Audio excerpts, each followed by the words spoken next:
ओनन, क्या बात है? तुम किस बात से परेशान हो? अंकल, मैं जब भी आकाश में इंद्रधनुष देखता हूँ मैं उससे बहुत डर जाता हूँ। बड़े लड़के मुझे बताते हैं कि यह किसी बात का चिन्ह है, ऐसी बुरी बात जो घटित हुई थी। तुम्हें इससे भयभीत होने की जरूरत नहीं है। मैं बताता हूँ कि इंद्रधनुष कैसे उत्पन्न हुआ और क्यों ये हमारे लिए परमेश्वर की प्रतिज्ञा का चिन्ह है। अब ध्यान से सुनो। कुछ वर्ष पूर्व परमेश्वर ने देखा कि पृथ्वी पर मनुष्य बहुत दुष्ट हो गए थे। वह मनुष्यों को बनाकर बहुत दुखी हुआ। इसलिए परमेश्वर ने इस पृथ्वी से मनुष्यों और पशुओं सहित प्रत्येक प्राणी को नष्ट करने तथा नए सिरे से आरंभ करने का निश्चय किया।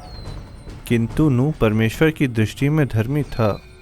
समस्त मनुष्यों में नूह निर्दोष था, क्योंकि वह परमेश्वर के साथ चलता था।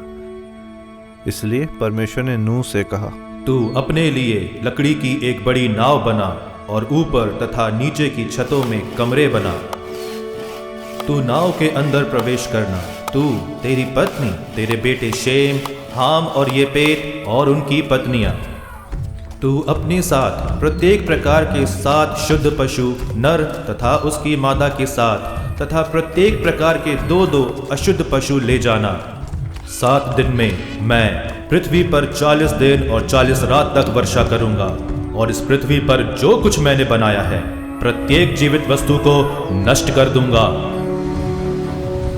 और 7 दिन के बाद पृथ्वी की बड़ी गहराई से झरने फूट पड़े तथा आकाश के बाड़ द्वार खुल गए और पृथ्वी पर 40 दिन और रात वर्षा हुई। जैसे जैसे जल बढ़ता गया नाव पृथ्वी से ऊपर उठती गई। जल ने पृथ्वी को संपूर्णता से ढक लिया, यहाँ तक कि समस्त ऊंचे पहाड़ों को भी। इस प्रकार परमेश्वर ने प्रत्येक जीवित वस्तु जो इस भूमि पर थी नष्ट कर दिया। केवल नूह और जो उसके साथ नाव में थे जीवित बच गए। तब परमेश्वर ने नूह को याद किया तथा उसने पृथ्वी पर हवा चलाई और 150 दिन के अंत में पानी घट गया।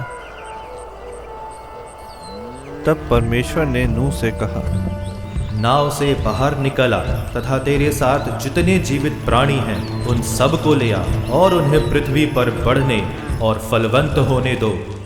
नूह ने एक वेदी बनाई और परमेश्वर को बलि के रूप में कुछ शुद्ध पशु बलिदान किए। और परमेश्वर ने कहा, मैं बादलों में एक इंद्रधनुष स्थापित करूंगा और वह मेरे तथा पृथ्वी के मध्य प्रतिज्ञा का एक चिन्ह बन जाएगा। फिर दोबारा जल प्रलय नहीं आएगा तथा समस्त जीवित वस्तुओं को नष्ट नहीं करेगा। इसलिए ओनन, मैं चाहता हूँ कि तुम ये जानो कि तुम्हें डरने की जरूरत नहीं है। इंद्रधनुष परमेश्वर की इस प्रतिज्ञा का चिन्ह है कि वह कभी भी संसार को या मनुष्यों को जल से नष्ट नहीं करेगा। तुम कैसे इस कहानी को और इंद्रधनुष के अर्थ को जानते हो? क्योंकि मैं तुम्हारा अंकल शेम हूँ। मैंने अपने पिता और भाइयों की विशाल नाव को बनाने में मदद की थी। मैंने पशुओं को नाव में आते और जाते देखा था। मैंने बाढ़ को भी देखा था। और मैं जानता हूँ कि हमारा परमेश्वर नई सृष्टि करने वाला परमेश्वर है। यहाँ एक शिक्षा है, मैं चाहता हूँ कि तुम सीखो।